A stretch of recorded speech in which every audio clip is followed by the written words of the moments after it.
Dans l'actualité du 13h15, à Bobo-Dioulasso, un site de fabrication et de vente d'objets artisanaux à partir de récupération suscite l'intérêt des connaisseurs. Situé dans un quartier populaire de la ville, on peut y trouver de nombreux articles comme des ustensiles de cuisine, des unités de mesure et même des jouets qui font le bonheur des enfants. Comment mesurer l'engouement pour ces chefs-d'œuvre? On en parle dans ce journal. Et puis les recettes touristiques sur le site du lac de Tengrela chutent de manière drastique. La faute à l'ensablement du lac, ce qui menace l'existence de ce patrimoine culturel du Burkina Faso. Jadis prisé pour sa beauté et ses caïbans, il est aujourd'hui presque à l'abandon. Constat dans cette édition. 2 femmes kamikazes se sont faites exploser ce mercredi dans le camp de Dikwa au Nigeria. Bilan, plus de 60 morts. L'attaque serait en représailles d'une autre attaque militaire contre des bastions de Boko Haram. Elle suscite de nouvelles craintes sur la sécurité dans la région. Mesdames, Messieurs, bonjour.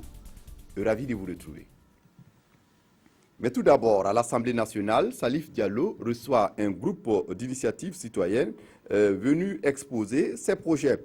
Le groupe envisage la construction d'un musée de l'insurrection sur le site actuel du Parlement burkinabé saccagé lors de l'insurrection populaire d'octobre 2014 au Burkina. On écoute son porte-parole à sa sortie d'audience. Il s'est confié à Issa Lankwande. Nous sommes venus ce matin pour exposer au nouveau président de l'Assemblée nationale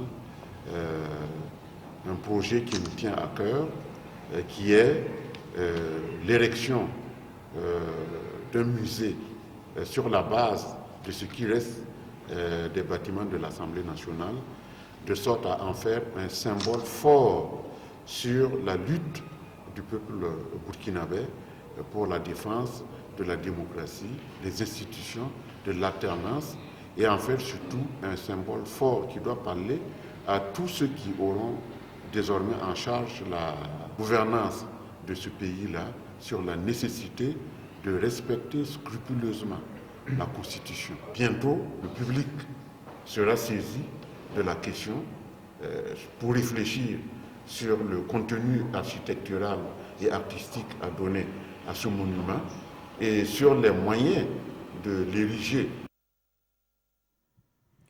Eux aussi sont des acteurs de l'insurrection populaire d'octobre 2014 au Burkina Faso. Aujourd'hui devenu mouvement citoyen, le M21, le mouvement du 21 avril, donne de la voix sur la situation nationale marquée par des questions sécuritaires et le dossier Guillaume Soro.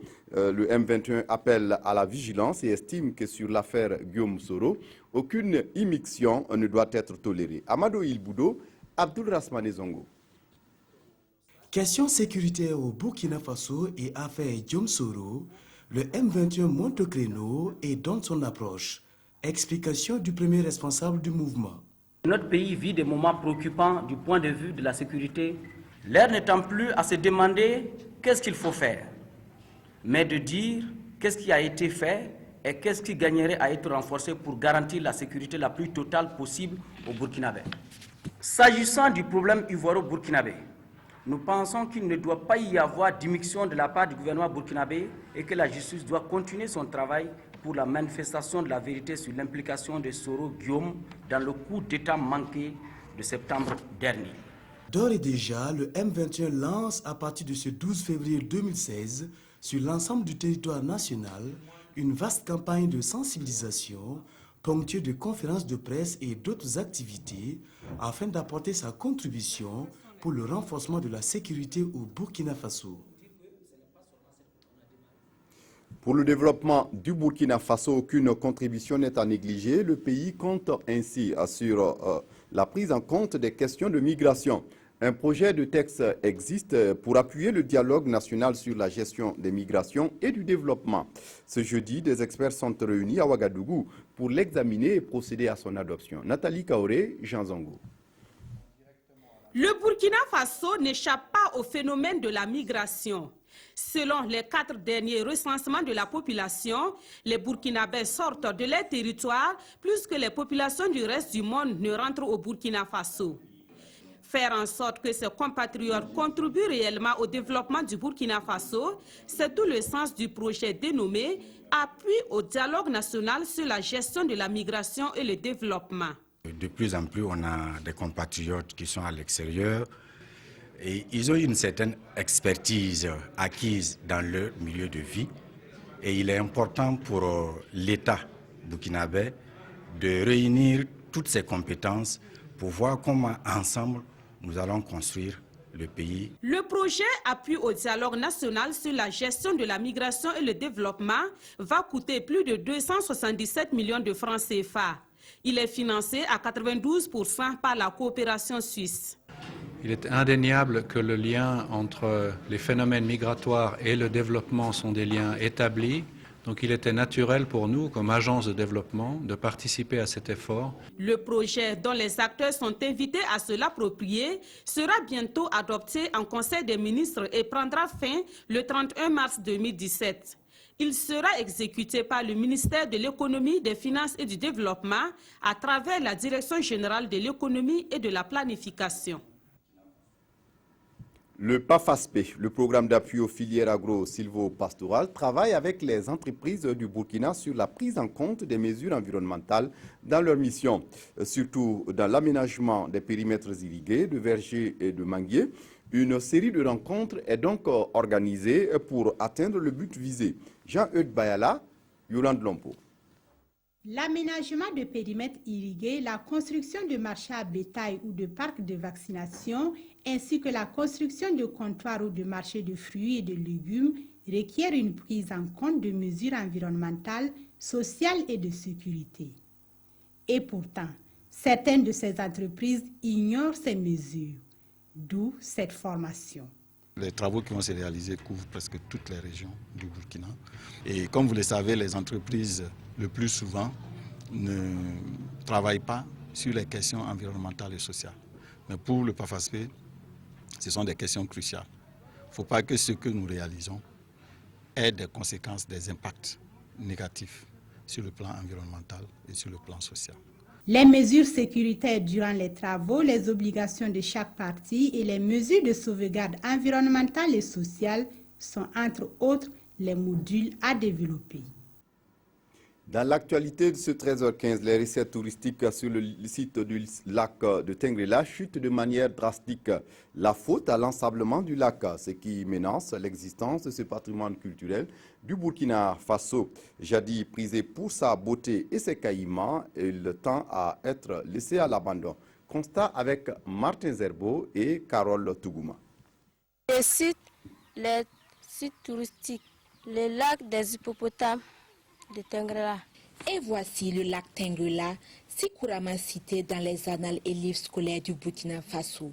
D'une superficie de près de 400 mètres carrés, il est situé dans le village de Tengrela, région des Cascades.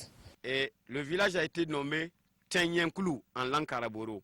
Quand les Blancs est venu pour interpréter Tenyankoulou, c'était difficile, il a dit Tengrela, village des Karaboro. Le lac porte le nom du village. Ce lac fait partie des sites touristiques les plus connus du Burkina Faso, un joyau culturel et touristique dont la survie est pourtant menacée. Les gens qui viennent en nos jours, ils nous disent l'eau est partie, l'eau était à tel niveau, il n'y en a plus, ça c'est vrai. Mais aujourd'hui, les gens ont modernisé la culture. Pourquoi c'est modernisé? C'est avec les baies maintenant. Et donc chacun cultive en laissant une vide. Quand l'eau coule seulement au champ, ça vient avec le sable en même temps. S'il y a un bas-fond, c'est ça qui fait qu'au fur et à mesure, le lac est en train de partir comme ça, un peu. Plein des arbres qui étaient au bord ici sont morts. De plus, le contexte sécuritaire actuel dans la sous-région a pour conséquence une baisse des visites autour de ce lac. Par mois, on comptait peut-être plus de 500 personnes par mois, expatriés comme nationaux et africains. Bon, présentement, de 2009 en 2013, ça allait beaucoup. Mais après 2013, bon, ça ne va pas. Avec les crises partout dans le monde, bon, ça ne marche pas. Par semaine, on peut gagner 5 ou 10 personnes comme ça. Parfois même dans la semaine, on ne gagne rien. Comme quoi, il faut sauver le lac Tengrela. Une nécessité si on veut que ce célèbre cours d'eau jouisse pleinement de sa renommée. Renommée bien méritée, car au-delà de sa splendeur, on trouve dans le village qui l'abrite un espace aménagé pour l'accueil d'éventuels touristes, avec en son sein un sanctuaire, des crocodiles et de quoi garder des souvenirs artistiques. À Gawa, par contre, le musée des civilisations du Sud-Ouest, récemment rénové, est prêt et n'attend que les visiteurs. Entre-temps, laissé à l'abandon, mettant en péril la survie du bâtiment et celle des objets qu'il abrite. Ce sont des travaux de réfection qui ont permis ce lifting. Une restauration qui va sans doute concourir à redonner au musée ses lettres de noblesse. Basile Bassolé, Christophe Da sur place à Gawa. Dans une peau neuve, le musée du Poni ouvre à nouveau ses portes aux visiteurs. Touché par l'usure du temps, le musée de la conservation de la culture Lobi est resté longtemps dans un très mauvais état, jusqu'au passage en février dernier de ce bon samaritain, son Excellence Paul Dietrich, ambassadeur de la République fédérale d'Allemagne au Burkina. Il est passé l'année passée ici, précisément le 15 février, et il a constaté vraiment l'état de délabrement avancé du musée. Bon, quand il est parti, il a dit il fallait qu'il fasse quelque chose. C'est impressionnant de voir ce bâtiment revitalisé. Et ce qui se montre, c'est une structure importante pour la culture régionale, mais aussi pour le pays entier, je pense. 11 millions de francs CFA, c'est ce qu'il a fallu pour remettre en état cette structure historique et importante. D'autant importante que les autorités, dans leurs allocutions respectives, ont appelé les populations burkinabè à apporter chacun sa contribution par le biais des visites afin d'éviter au musée une nouvelle impasse.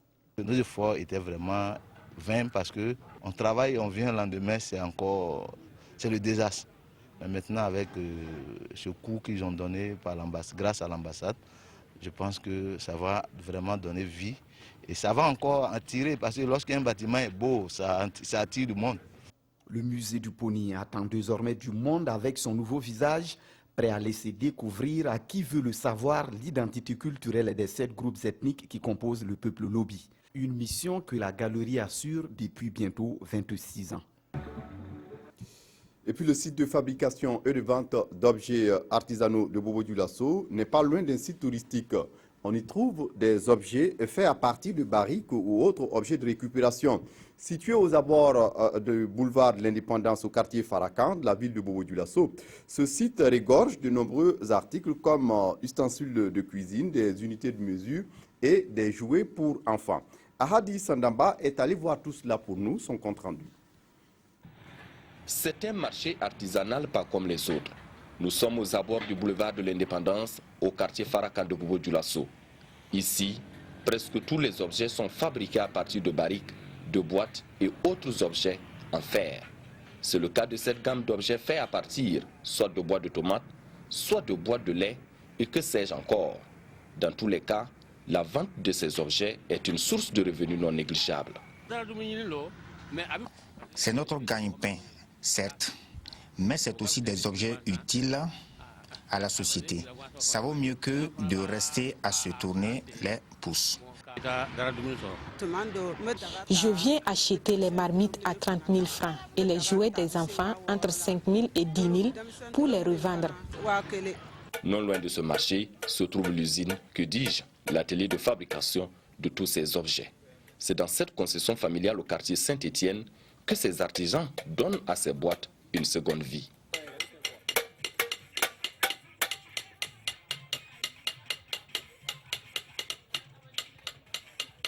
En 5 minutes, la boîte de tomates de 2 kg de 100 est réduite de moitié.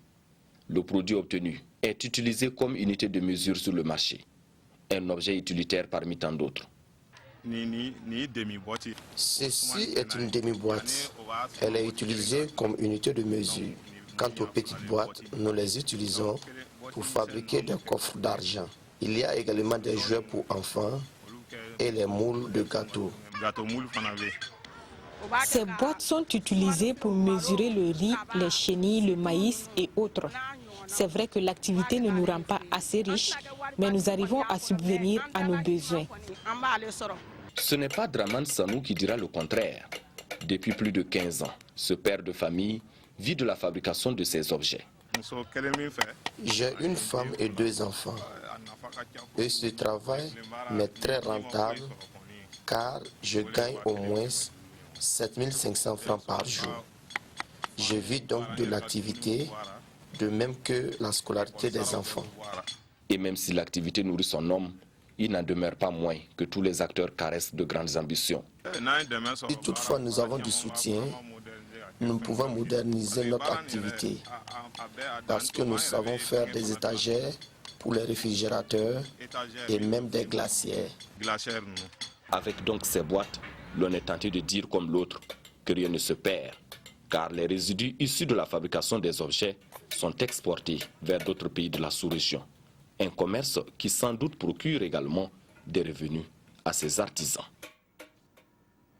Plus de 60 personnes tuées dans un double attentat suicide perpétré par 2 femmes kamikazes dans le camp de déplacés de Dikwa dans le nord-est du Nigeria. Les services de secours nigérians ont communiqué ce bilan ce mercredi. L'attentat est survenu dans un camp situé à environ 90 km de Maïdougouri, ancien fief du groupe islamiste nigérien Boko Haram. Des dizaines de blessés restent hospitalisés 2 jours après le double attentat suicide contre un camp de déplacés au Nigeria. Près de 60 personnes sont mortes lors de cette attaque perpétrée par 2 femmes kamikazes dans le camp de Dikwa au nord-est du pays. Le bilan aurait pu être plus grave encore car elles étaient 3 à porter des bombes. Toutes les 3 venaient d'une localité proche nommée Boboché, d'après celle qui a été arrêtée vivante, explique ce responsable des services d'urgence. Elle pensait que sa famille se trouvait dans le camp, c'est pour cela qu'elle a refusé de déclencher ces explosifs. Cet attentat porte la marque des djihadistes de Boko Haram, à l'origine des déplacements de population au Nigeria. Le groupe, qui a fait allégeance à l'État islamique, multiplie les attentats à mesure que l'armée le repousse des zones qu'il contrôlait. Et puis en bref, une ministre du Bonheur, une de la Tolérance et une troisième de la jeunesse âgée de 22 ans ont fait leur entrée dans le gouvernement des Émirats Arabes Unis, cette riche fédération pétrolière du Golfe composée de 7 Émirats dont les plus connus sont Abu Dhabi, histoire de compléter cette image de pays moderne et innovant. On termine ce journal par la revue des quotidiens de ce jeudi. Evelyne Dabiré revient sur la colère de l'UPC à l'Assemblée nationale et le procès de Hissène Habré. Evelyne Dabiré pour la revue de presse. La parution de ce 11 février rapporte le mécontentement de l'UPC qui dénonce à travers un point de presse le 10 février une perpétuation de Toukdjili. De l'avis de ce parti, les négociations auraient duré plusieurs jours, mais l'opposition parlementaire est sortie frustrée après la répartition des différents postes de responsabilité à l'Assemblée nationale, précise Notre Temps. Ce parti dit s'en tirer avec, au total, 11 postes pour un effectif de 30 députés, informe le journal Le Quotidien. Et par rapport aux parlements communautaires et internationaux, poursuit le journal, sur 52, l'opposition a 18 postes et la majorité a obtenu 34 postes. Là aussi, le Toukdjili est fortement visible, poursuit l'UPC. Dans le soir, ce parti conclut que, dans l'ensemble, nous n'avons pas encore quitté cette logique de Toukdjili, a-t-il déclaré. Et le pays publie les postes occupés par l'opposition à l'Assemblée. Actualité hors de nos frontières, l'observateur Palga jette un coup d'œil au procès d'Hissène Habré. Perpétuité assortie de la confiscation de tous ses biens. Telle est la peine requise contre Hissène Habré, rapporte ce journal. Dans autre regard, Sidoy a écrit que pendant que le procès de son prédécesseur Hissène Habré bat son plein devant les chambres africaines extraordinaires, Déby annonce sa candidature pour un autre quinquennat. Le président Déby propose du même coup la limitation prochaine des mandats présidentiels.